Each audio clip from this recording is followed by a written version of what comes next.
Profit your trade సమర్పిస్తున్న smart invest కార్యక్రమానికి తిరిగి స్వాగతం. టీవీ5 మనీ వేదిక ద్వారా మార్కెట్స్ స్టిల్ అదే రేంజ్ కంటిన్యూ అవుతుంది. బట్ లోయర్ లెవెల్స్ నుంచి కొద్దిగా buying support tick by tick markets పుంజుకుంటూ వస్తున్నాయి. ఇతర ఏషియన్ మార్కెట్స్, యూరోపియన్ మార్కెట్స్ కాస్త వీక్గా ఉన్నప్పటికీ మన మార్కెట్స్లో మాత్రం కొద్దిగా గొప్ప స్ట్రెంత్ కనిపిస్తూనే ఉంది when compared with other peers. As of now 20 points ప్లస్లో 9625 పాయింట్స్ దగ్గర నిఫ్టీ ట్రేడ్ అవుతుంది. అండ్ 75 పాయింట్స్ ప్లస్లో 31,185 పాయింట్స్ దగ్గర సెన్సెక్స్ ట్రేడ్ అవుతుంది. సెక్టార్స్ పాయింట్ ఆఫ్ వ్యూ చూస్తే ఇంతకుముందు మనం అనుకున్నట్టు FMCG, consumer durables, capital goods రంగ స్టాక్స్లో సెల్లింగ్ ప్రెషర్ కొద్దిగా ఉంటే మిగిలిన అన్ని sectors especially bank stocks, auto, health care, IT, metals రంగ షేర్స్లో కొనుగోళ్ల మద్దతు మనకు లభిస్తుంది. మిడ్ అండ్ స్మాల్ క్యాప్స్లో కూడా కొద్దిగా బయింగ్ రావడం మనం చూస్తున్నాం. ఇక అరవింద ఫార్మా వాళ్ళ బికాస్ ఆఫ్ దట్ రిజల్ట్ అనుకోవచ్చు, గైడెన్స్ అండ్ వాళ్ళ యుఎస్ ప్రైజింగ్ సంబంధించి, డ్రగ్స్ ప్రైజింగ్ సంబంధించి అంత ప్రెషర్ ఉండకపోవచ్చు అని యాజమాన్యం భరోసా ఇచ్చిన నేపథ్యంలో 10% దాకా స్పర్ట్ అరవింద ఫార్మాలో మనం చూసాం. వరుసగా ఫార్మా ఇండెక్స్ కూడా 10 రోజుల వరుస నష్టాల తర్వాత ఇవాళ మళ్ళీ కాస్త కోలుకుంది. ఎన్టీపీసీ, అదానీ పోర్ట్స్, లుపిన్ లాంటి స్టాక్స్ కూడా ఇతర టాప్ 5 గెయినర్స్ లిస్టులో ఉన్నాయి. BPCL, Bharti Infratel, Power Grid, ITC, HUL లాంటి స్టాక్స్ టాప్ 5 లూజర్స్ జాబితాలో ఉన్నాయి. ఇనిషియల్ ట్రేడింగ్ కామెంట్స్ తెలుసుకొని మార్కెట్ మొమెంటం సంబంధించి తర్వాత కొన్ని కాల్స్ అండ్ మెయిల్స్ తీసుకున్నాం. సుందర్ గారు స్టూడియోలో ఉన్నారు. Sir welcome back. 9600 పైన నిఫ్టీ కొనసాగుతూనే వస్తుంది. లాస్ట్ 15-20 మినిట్స్ నుంచి కూడా అనుకోవచ్చు కొద్దిగా బయింగ్ సపోర్ట్ మార్కెట్స్కి లభిస్తుంది. లోయర్ లెవెల్స్ నుంచి ఎగ్జాక్ట్గా మనం 9600 నుంచి చూస్తే 25-30 పాయింట్స్ దాకా మార్కెట్స్ రికవరీ కనిపించింది 1 o'clock తర్వాత కూడా. ఎలాంటి మొమెంటం మీరు ఎక్స్పెక్ట్ చేస్తున్నారు? మేబీ 9630 ఆర్డ్ లెవెల్స్ దగ్గర ఫ్రెష్ హైస్ దగ్గర మార్కెట్స్ కనుక క్లోజ్ అవుతాయి, తర్వాత మొమెంటం ఎలా ఉండొచ్చు అండ్ తర్వాత రెసిస్టెన్స్ ఎక్కడ కనిపిస్తుంది? ఓవరాల్గా మార్కెట్లో మటుకు ఇంకా స్ట్రెంత్ ఉందనుకోవచ్చు. ఎందుకంటే రెండో రోజు 9600 కూడా బ్రేక్ అయిన తర్వాత కూడా మనకి బాగా మిడ్ సెషన్లో ముఖ్యంగా 1 తర్వాత జనరల్గా ఒక స్వింగ్కి అంటే 1 డే నుంచి 5 days పాయింట్ ఆఫ్ వ్యూలో మనకి పొజిషన్ ఒకసారి లాంగ్ పొజిషన్ తీసుకోవాలన్నా, షార్ట్ పొజిషన్ తీసుకోవాలన్నా ఒక 1 తర్వాత నిలబడి రెండునే మనకి జనరల్గా ఒక కన్ఫర్మేషన్ వస్తుంది పొద్దున్న ఓపెనింగ్ మూవ్స్ కన్నా. ఇవాళ చూస్తే కనుక 9600 పైన నిలబడుతుంది కాబట్టి 1 గంట తర్వాత కూడా మార్కెట్ పాజిటివ్గానే కనిపిస్తుంది. కాకపోతే ఇందాక అనుకున్నట్టు 9630 దగ్గర ఒక స్వల్ప ఇంట్రాడే రెసిస్టెన్స్ ఉంది. ఓపెనింగ్లో చూస్తే కనుక ఆ లెవెల్కి వెళ్ళి కరెక్షన్ రావటము, ఇప్పటివరకు బాగా కన్సాలిడేషన్ అయ్యి ఇప్పుడు కొంచెం రికవర్ అయ్యి మళ్ళీ రెండో టైంలో రీటెస్ట్ చేస్తుంది 9630. ఆ లెవెల్లో కనుక మార్కెట్ కొంచెం స్థిరంగా ఉందంటే కనుక అప్ ట్రెండ్ ఫర్దర్గా ఉంటుంది. బట్ ఓవరాల్గా మార్కెట్ ఇదే లెవెల్లో క్లోజ్ అయినా కూడా అప్ ట్రెండ్ కంటిన్యూ అయ్యే అవకాశాలు కనిపిస్తుంది. ఈ లాస్ట్ హాఫ్ అన్ అవర్ రికవరీలో చూస్తే కనుక అడ్వాన్సెస్ డిక్లైన్స్ కన్నా కొంచెం డబుల్ అవటం మనం చూసాము. సో ట్రెండ్ చూస్తే కనుక చాలా స్ట్రాంగ్గానే కనిపిస్తుంది. అండ్ ఓవరాల్గా మార్కెట్ చూస్తే కనుక బాగా స్ట్రెంత్ ఉన్నట్టే కనిపిస్తుంది. ఇందాక చెప్పినట్టు బ్యాంక్ నిఫ్టీ 23,300 దగ్గర రెసిస్టెన్స్ ఉంది. ఆ లెవెల్ కూడా దాటిందంటే కనుక ఫర్దర్ అప్ మూవ్ వస్తుంది. మనకి యూరోపియన్ మార్కెట్స్ కూడా కొంచెం కాషియస్గా ఉన్నప్పటికీ మన మార్కెట్ మీద పెద్ద ఇంపాక్ట్ ఏమీ కనిపించట్లేదు. సో ఈ నేపథ్యంలో లాంగ్ పొజిషన్స్ని కంటిన్యూ చేసుకోవచ్చు. అలాగే ఇంట్రాడే కనుక 9330 పైన కనుక క్యాష్ నిఫ్టీ కనుక కాసేపు ట్రేడ్ అయిందంటే అప్పుడు ఫర్దర్గా లాంగ్ పొజిషన్స్ కూడా తీసుకోవచ్చు. అలాగే ఇంట్రాడే కనుక ఒకవేళ 9600 దగ్గర సపోర్ట్ ఉంది కాబట్టి ఆ 9600 కింద కనుక కాసేపు ట్రేడ్ అవుతే అప్పుడు ఇంట్రాడేలో ఒక స్వల్ప వీక్నెస్ అనేది వచ్చే అవకాశాలు కనిపిస్తుంది. So on the whole market positive అనుకోవచ్చు. కొంతమంది కాలర్స్ లైన్లో ఉన్నారు. కొన్ని స్టాక్స్ మనం చూస్తున్నాం. ఇండియా సిమెంట్స్ లాంటి స్టాక్స్లో సడన్ స్పాట్ కనిపించింది. ఇండియా సిమెంట్స్ 9% గెయిన్స్తో 206 రూపీస్ దగ్గర ఈ స్టాక్ ట్రేడ్ అవుతుంది. చాలా strong and sharp surge India సిమెంట్స్లో చూస్తున్నాము. ఈ లెవెల్లో గతంలో కూడా చూస్తే టైంలో మళ్ళీ కాస్త రివర్స్ అయింది. 180 లెవెల్స్ కూడా వచ్చింది. మళ్ళీ ఆ స్థాయిలో నుంచి చాలా స్ట్రాంగ్గా ఈ స్టాక్ మనం తేరుకోవడం చూస్తున్నాము. కొంతమంది కాలర్స్ లైన్లో ఉన్నారు. విజయవాడ నుంచి శిరీష్ ఫస్ట్ కాలర్. అడగండి శిరీష్, చెప్పండి. నమస్కారం అండి, చెప్పండి చెప్పండి Shirish. Okay,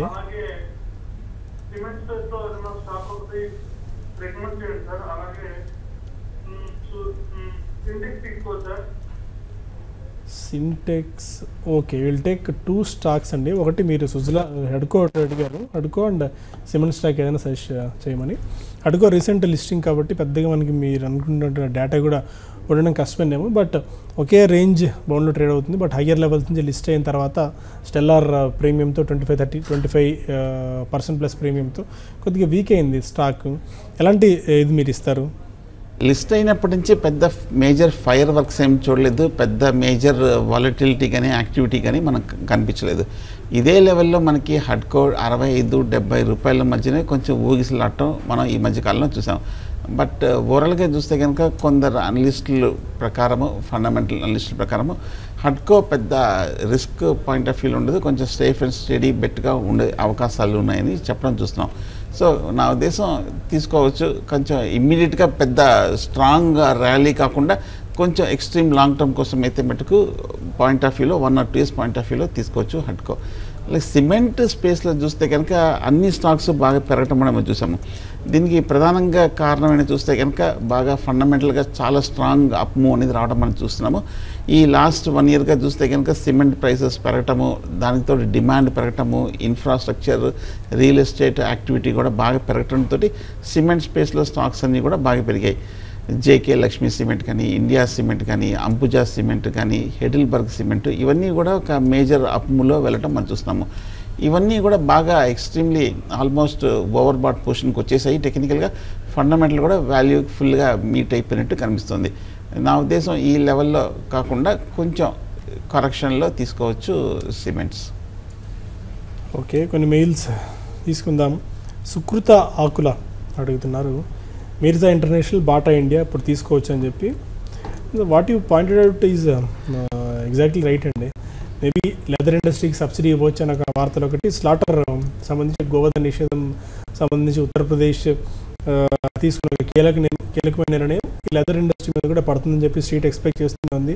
and GST implementation, రెండు డబుల్ వ్యామీ ఎఫెక్ట్ అవుతుందా ఆర్ ఇదేమైనా పాజిటివ్ అవుతుందని ఇప్పుడు రెండు చెప్పడం కష్టంగా అవుతుంది. బట్ మిర్జా ఇంటర్నేషనల్ మాత్రం 95 యార్డ్ లెవెల్స్ నుంచి బాగా పెరుగుతూ వచ్చింది. ఇప్పటికే 30% దాకా స్పాట్ మిర్జా ఇంటర్నేషనల్ రావడం చూసాం. బాటా ఇండియా కూడా ఇవాళ కొద్దిగా మనకి బాటా సిఇఓ నేను ఒక ఇంటర్వ్యూ ఇచ్చిన నేపథ్యంలో తర్వాత బాటా, ఎందుకంటే చాలా పెద్ద రోడ్ మ్యాప్ ప్లే చేసాము బాటా ఇండియాకి, దీన్ని పెద్ద కంపెనీగా ఏ విధంగా విస్తరించాలని చెప్పి కంపెనీ యాజమాన్యానికి ఒక రోడ్ మ్యాప్ ఉంది, ఒక లైన్ ఉందో, ఇవన్నీ నిన్న ఆయన డిస్కస్ చేయడంతో బాటా ఇండియాలో కూడా నిన్న ఇవాళ కొద్దిగా గ్రోత్ రావడం చూస్తున్నాము. ఫండమెంటల్ పాయింట్ ఆఫ్ వ్యూ అయితే టెక్నికల్గా Mirza international and Bata India ఎలా ఉండబోతున్నాయి, ఇదేమన్నా బయింగ్ ఆపర్చునిటీ ఉందా ఈ టైంలో?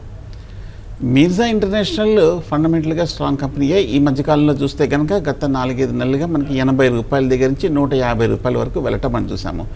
150 రూపాయల దగ్గర చాలా స్ట్రాంగ్ రెసిస్టెన్స్ కనిపిస్తుంది. 2000 ఎండ్లో చూస్తే కనుక మనకి 4-5 నెలలు 150 రూపాయల దగ్గర కన్సాలిడేషన్ అయ్యి ఆ లెవెల్ నుంచి బాగా కరెక్షన్ నుంచి సగం అవటం మనం చూసాము. మళ్ళీ ఆ లెవెల్కి రీటెస్ట్ చేసింది కాబట్టి ఇప్పుడు ప్రస్తుతం కొంచెం ఆ లెవెల్లో ట్రేడ్ అవుతుంది కాషియస్గా.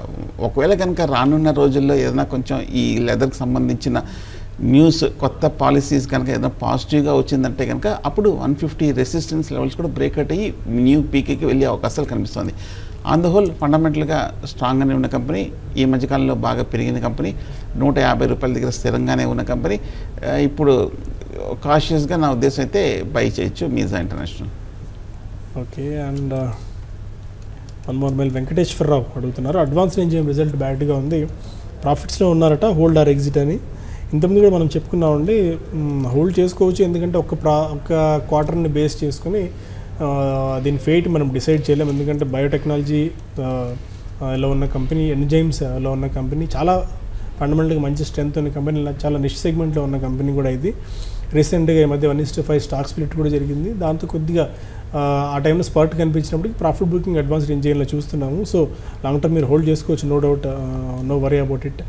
And Sun Pharma, Tech Mahindra, especially 2 stocks. Sun Pharma 40% లాస్లో ఉన్నారు, స్టకప్ అయిపోయారు. ఇందులో నెక్స్ట్ 3 years పాటు హోల్డ్ చేద్దాం అనుకుంటున్నారు, హోల్డ్ చేసుకోవచ్చా?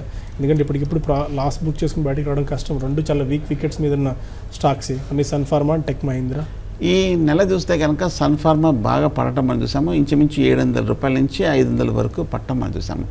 టెక్నికల్గా చూస్తే కనుక సన్ఫార్మా, టెక్నికల్గాను టెక్ మహీంద్రా కూడా బాగా బేరిష్గా కనిపిస్తుంది. ముఖ్యంగా రిజల్ట్స్ రావడంతో మనకి ఈ 2 స్టాక్స్ బాగా కరెక్షన్ ట్రెండ్లోకి వెళ్ళటం మనం చూసాము. అలాగే ఈ సెక్టర్ కూడా బాగా వీక్గా కనిపిస్తుంది. లాస్లో ఉన్నాయంటున్నారు, కానీ ప్రస్తుతానికైతే మటుకు మరి చేసేదేం లేదు. ఎందుకంటే 2 మేజర్ ఫ్రంట్ లైన్ స్టాక్స్ 2 ఒకప్పుడు బాగా అవుట్ పెర్ఫామ్ చేసిన స్టాక్సే. ఒకవేళ కనుక ఏదైనా రానున్న రోజుల్లో ఫార్మాకి సంబంధించిన పాజిటివ్ డెవలప్మెంట్ వస్తే కానీ, అలాగే ఐటీకి కనుక ఏదైనా పాజిటివ్ డెవలప్మెంట్ న్యూస్ వస్తే కనుక ఇక్కడి నుంచి రీబౌండ్ అయ్యే అవకాశాలు కనిపిస్తుంది. అలాగే మనకి టెక్నికల్గా ఇమ్మీడియట్ నియర్ టర్మ్ అయితే మటుకు కొంచెం major crack support levels break అయినాయి కాబట్టి షార్ట్ టర్మ్ కొంచెం మీరు ఎక్స్పెక్ట్ చేయదు. బుల్లిష్ ట్రెండ్ కొంచెం ఏమైనా రిలీఫ్ ర్యాలీ వస్తుందేమో చూద్దాం. బట్ అవుట్లుక్ అయితే షార్ట్ టర్మ్లో కొంచెం వీక్గా కనిపిస్తుంది. ఓకే, మరొక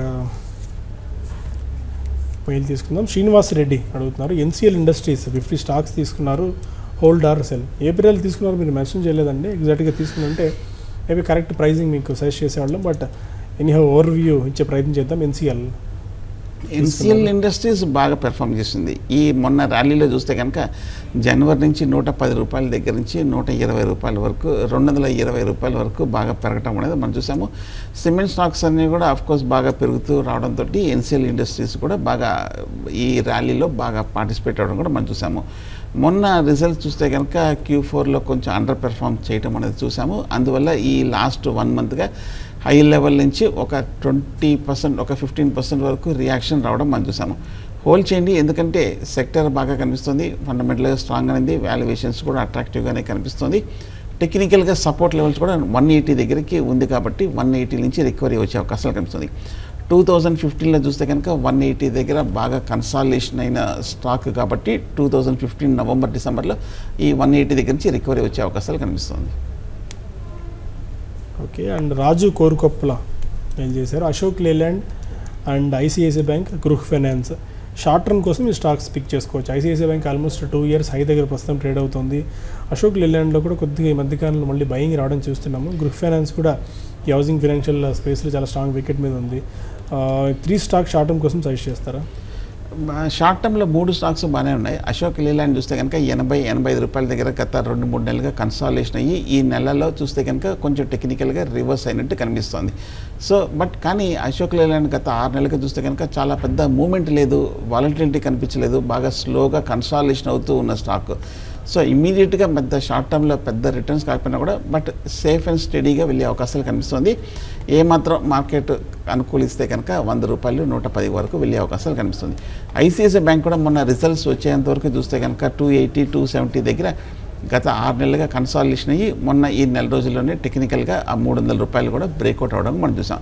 షార్ట్ టర్మ్ పాజిటివ్గా కనిపించింది, అవుట్లుక్ కూడా ఇమీడియట్గా పాజిటివ్ సెంటిమెంట్లోకి వెళ్ళటం మనం చూస్తున్నాము. బహుశా షార్ట్ టర్మ్లో ఒక 2-3 మంత్స్లో 340 లెవెల్స్కి 350 లెవెల్స్ అంటే 2015 ఫస్ట్ క్వార్టర్లో వచ్చిన ఒక హై లెవెల్స్కి వెళ్ళే అవకాశాలు కనిపిస్తుంది.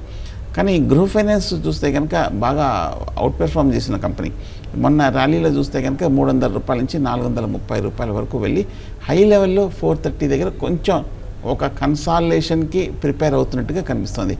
బట్ షార్ట్ టర్మ్ కాకపోయినా కొంచెం medium to long term 6 months to 1 year ఆ పాయింట్ ఆఫ్ వ్యూలో అయితే కనుక గృహ ఫైనాన్స్ తీసుకోవచ్చు, మంచి కంపెనీ. ఓకే, మరొక లావణ్య రెడ్డి అడుగుతున్నారు, KPIT టెక్నాలజీస్ KPIT 150 రూపీస్లో తీసుకున్నారు, ఈ టైంలో యావరేజ్ చేసుకోవచ్చా?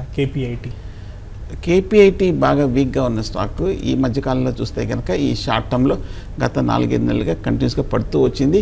మొన్న చూస్తే కనుక లాస్ట్ ఇయర్ కరెక్ట్గా ఇదే మేలో ఒక 200 రూపాయల హై నుంచి మనకి కంటిన్యూస్గా పడుతూ 100 రూపాయలు 110 రూపాయల వరకు ఈ సాఫ్ట్వేర్ మీడియం సైజ్ కంపెనీ పడుతూ రావడం మనం చూసాం.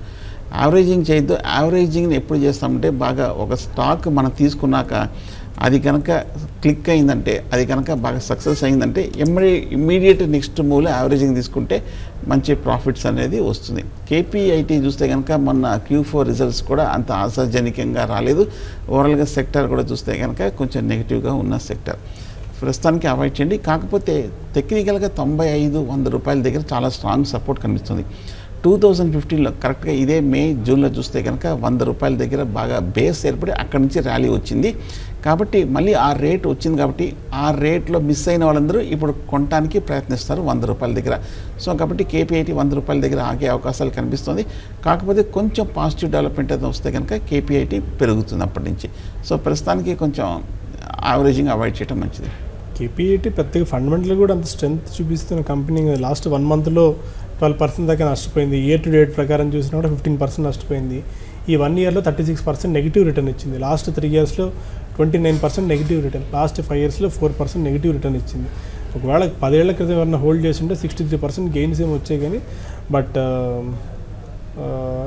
నాట్ అడ్వైజబుల్ అని కనిపిస్తుంది. ఫండమెంటల్స్ ఒకసారి చెక్ చేస్తే దానితో ప్రమోటర్స్ హోల్డింగ్స్ కూడా ప్లెడ్జింగ్లో షేర్స్ ఉన్నాయి. సో కొద్దిగా కాషియస్గా ఉండడం మంచిది. ఆల్రెడీ మీరు తీసుకుంటే బెటర్, దాన్ని ఉంచుకోవడం మేలేమో కానీ మళ్ళీ ఫ్రెష్గా యావరేజింగ్ చేయకపోవడమే ఉత్తమం. సుందర్ గారు చెప్పినట్టు టెక్నికల్ పాయింట్ ఆఫ్ వ్యూలో కూడా. శ్రీనివాస్ అడుగుతున్నారు,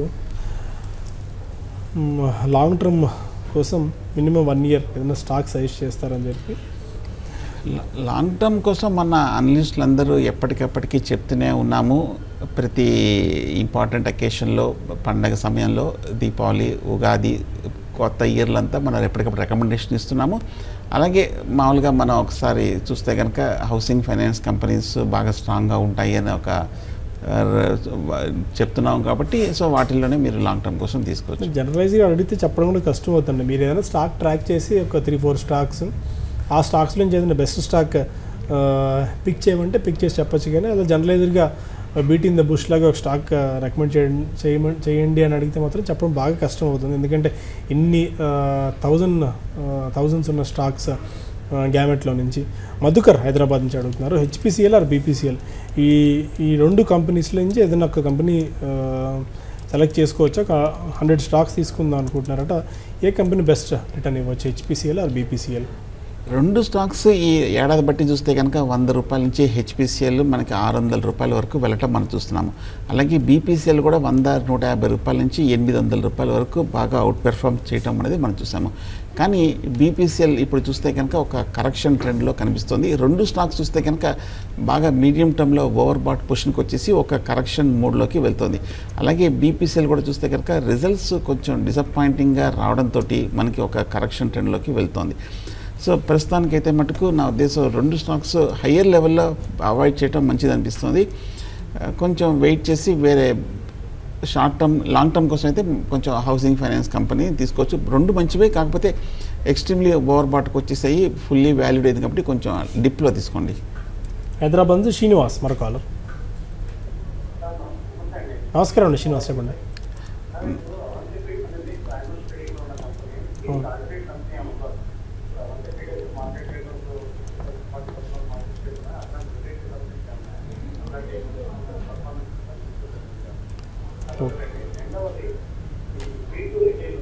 పీ2 రిటైల్, అవునండి.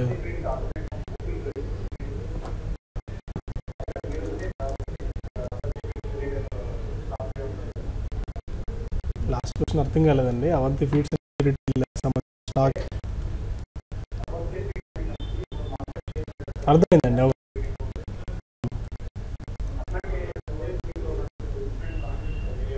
పీర్ కంపెనీ అంటారు మీరు, అదే కదా? Okay fine. ఇదే స్పేస్లో ఉన్న కంపెనీస్ అయినా మీరు ట్రాక్ చేస్తున్నారా? అండ్ వీ2 రిటైల్ స్పేస్లో ఉన్న వీటిలో 2 కంపెనీస్ బాగా పెర్ఫామ్ చేసిన కంపెనీస్. అవంతి ఫీడ్స్ చూస్తే కనుక ఇంచుమించు ఈ ఏడాది బట్టి చూస్తే కనుక మోర్ దెన్ డబుల్ అవడం మనం చూసాము. టెక్నికల్గాను బాగా బుల్లిష్గానే కనిపిస్తుంది అవంతి ఫీడ్స్. అలాగే వీ2 రిటైల్ కూడా చూస్తే కనుక 40-50 రూపాయల దగ్గర నుంచి గత ఏడాది 250 రూపాయల వరకు బాగా పెరగటం అనేది చూసాము ఈ స్టాక్లో. మరి వీటి పియర్స్ అవంతి ఫీడ్స్ మీరు అడిగింది వాళ్ళ కాంపిటీటర్స్ ఏంటి, లేదంటే కనుక మీ ఉద్దేశం బహుశా ఏమైంటుందంటే ఈ స్టాక్ బాగా పెరిగింది కదా, సో వీటి కాంపిటీటర్స్ కూడా అంటే నెక్స్ట్ లైన్ ఆఫ్ కంపెనీస్ కూడా పెరిగే అవకాశాలు ఉన్నాయని కరెక్ట్ స్ట్రాటజీ అండి. ఎందుకంటే జనరల్గా ఒక సెక్టర్లో ఏమవుతుందంటే ఆ స్టాక్ బాగా పెరిగినప్పుడు అవుట్ పర్ఫామ్ చేసినప్పుడు ఆ ఇండస్ట్రీ బాగా టర్న్ అరౌండ్ అయినప్పుడు అదే సెక్టర్లోని కొన్ని mid cap small cap companies అన్నీ కూడా బాగా పెరగటం అనేది సహజమే. సో అది కూడా మీరు మంచి ఆలోచన ఉందనుకోవచ్చు. సో బట్ కానీ ఈ సెక్టర్లో ఏ స్టాక్ పెరుగుతుంది అన్న పాయింట్ ఆఫ్ వ్యూలో మటుకు ఒకసారి కొంచెం స్టడీ చేయాలి. ఎందుకంటే మిగతా కంపెనీస్ కూడా ఏమేమి ఉన్నాయి అనేది కూడా ఒకసారి చూస్తే కానీ మనం చెప్పలేం. అండ్ V2 రిటైల్ కూడా ఒకసారి చూడండి. ఈ లోపు ఈ యాక్వా కల్చర్ సంబంధించిన అవంతి ఫీడ్స్ పీర్ కంపెనీస్ ఏమన్నా కూడా మనం ఒకసారి తెలుసుకునే ప్రయత్నం చేద్దాం.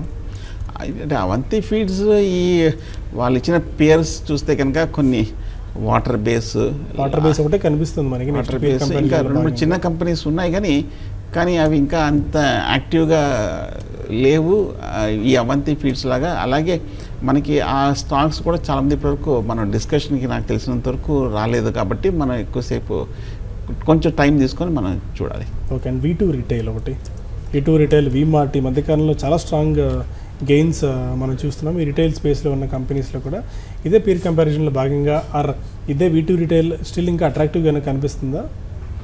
V2 రీటైల్ బాగా పెరిగిపోయింది. మనకి ఏడాది బట్టి చూస్తే కనుక 50 రూపాయల నుంచి 240 రూపాయల వరకు వెళ్ళింది. ఈ నెల చూస్తే కనుక V2 రీటైల్ 190 నుంచి 230 రూపాయల వరకు పెరగడం అనేది మనం చూసాము. సో టెక్నికల్గా చూస్తే మటుకు బుల్లిష్గానే కనిపిస్తుంది. కాకపోతే లాస్ట్ 6 మంత్స్గా చూస్తే కనుక హ్యూజ్ రన్అప్ అనేది రావడం మనం చూసాము. ఎక్కడ ఒక బ్రేక్ కరెక్షన్ లేకుండా రావడం మనం చూస్తున్నాము V2 రీటైల్. ఓవరాల్గా చూస్తే కనుక గ్రోత్ అవుట్లుక్ కూడా V2 రీటైల్లో చాలా స్ట్రాంగ్గా కనిపిస్తుంది. మొన్న Q3 రిజల్ట్స్ చూస్తే కనుక చాలా స్ట్రాంగ్గా వచ్చింది. మనకి కంపెనీ చూస్తే కనుక ఈక్విటీ కూడా చాలా తక్కువగానే కనిపిస్తుంది. V2 రీటైల్ బాగా ఈ అంతక్రితంతో రిజల్ట్స్తో పోలిస్తే కనుక బాగా టర్న్ అరౌండ్ అయ్యి మంచి గ్రోత్ పదంలోకి ఎంటర్ అయింది V2 రీటైల్. బాగా అవుట్స్టాండింగ్ స్టెలార్ పెర్ఫార్మెన్స్ అనేది V2 రీటైల్లో చూసాము. అంతేకాకుండా నెక్స్ట్ 1 ఇయర్లో కూడా V2 రీటైల్ బాగా అవుట్లుక్ గైడెన్స్ కూడా 40-50% వరకు గ్రోత్ రెవెన్యూస్లో ఉంటుందని కూడా అంచనాలు ఉన్నాయి. కాబట్టి V2 రీటైల్స్ స్ట్రాంగ్గానే కనిపిస్తుంది. కాకపోతే టెక్నికల్ అనలిస్ట్గా కొన్నిసార్లు ఓవర్ బాట్ పొజిషన్ చూసుకుంటాము. కొంచెం లెవెల్స్ కూడా ఎంట్రీ ఎగ్జిట్ లెవెల్స్ కూడా పాయింట్ ఆఫ్ వ్యూలో చూస్తాము. జనరల్గా టెక్నికల్ అనలిస్ట్గా ఏంటంటే లోయర్ లెవెల్లో కొంటే కనుక 230-240 దగ్గర షార్ట్ టర్మ్లో ఎగ్జిట్ చెప్తాం. ఎందుకంటే ఓవర్ బాట్ పొజిషన్కి వచ్చేసింది. కొంచెం ఈ ఫండమెంటల్ కూడా పూర్తిగా వాల్యూ ఇంకా వస్తుంది కాబట్టి కాస్త ఎక్స్పెన్సివ్ కొంచెం ఈ లెవెల్లో నా ఉద్దేశం షార్ట్ టర్మ్లో అయితే ఎగ్జిట్ ప్రాఫిట్ బుకింగ్, తర్వాత re-enter at lower levels, re-enter in correction levels. 76-77% కూడా స్టిల్ ఇంత మార్కెట్లో కూడా ప్రమోటర్స్ హోల్డింగ్స్ ప్లెడ్జింగ్లో ఉన్నాయట కూడా వన్ ఆఫ్ ద కన్సర్న్ కావచ్చేమో. అండ్ వాల్యుయేషన్ కూడా కన్సర్న్గా కనిపిస్తుంది. సో V2 రిటైల్ అవాయిడ్ చేయొచ్చు as of now. And Avanti feeds కూడా ఇంతకుముందు అనుకున్నట్టు చాలా ఎక్స్పెన్సివ్ బెట్ అయిపోయింది. ఇది చాలా తక్కువ టైంలోనే చాలా స్ట్రాంగ్గా పెరిగింది. సో బెటర్ అవాయిడ్ చేసి ఏదైనా మంచి డిప్స్ వచ్చినప్పుడు ఈ స్టాక్స్ మళ్ళీ మీరు పిక్ చేసుకోవచ్చు. సతీష్ అడుగుతున్నారు సింటెక్స్ ఇండస్ట్రీస్ గురించి. స్ప్లిట్ షేర్స్ ఇంకా అప్పుడే మీకు రావండి, అప్పుడే కంగారు పడాల్సిన అవసరం లేదు. వాళ్ళు డీమర్జ్ చేస్తున్నారు కంపెనీ. డీమర్జ్ చేసి ఒక రికార్డ్ డేట్ అనౌన్స్ చేస్తారు. అనౌన్స్ డేట్ లోపు మీకు ఈ షేర్స్ కొత్త కంపెనీ షేర్స్ అలాట్ అవుతాయి. అవి మళ్ళీ లిస్ట్ అవుతాయి. అప్పటిదాకా పెద్ద కంగారు పడాల్సిన అవసరం లేదు. మళ్ళీ డేట్ అనౌన్స్ చేస్తుంటే రెగ్యులర్గా డెవలప్మెంట్స్ వాచ్ చేస్తూ ఉండండి. అండ్ మన షోస్ కూడా రెగ్యులర్గా వాచ్ చేస్తుంటే వాటిలో ఏదో పాయింట్ ఆఫ్ టైంలో దాని గురించి డిస్కషన్ వస్తుంది కాబట్టి మీకు దాని గురించి అవగాహన ఉంటుంది. మిందా కార్ప్ గురించి నరేష్ అడుగుతున్నారు. 113 రూపాయల దగ్గర 500 షేర్స్ తీసుకున్నారు. ఈక్విటాస్ 164 దగ్గర 700 షేర్స్ హోల్డ్ చేస్తున్నారు. హోల్డ్ చేసుకోవచ్చా 1 ఇయర్ టైం హొరైజన్కి? ఇంకా మిందా కార్ప్ అట్ 113.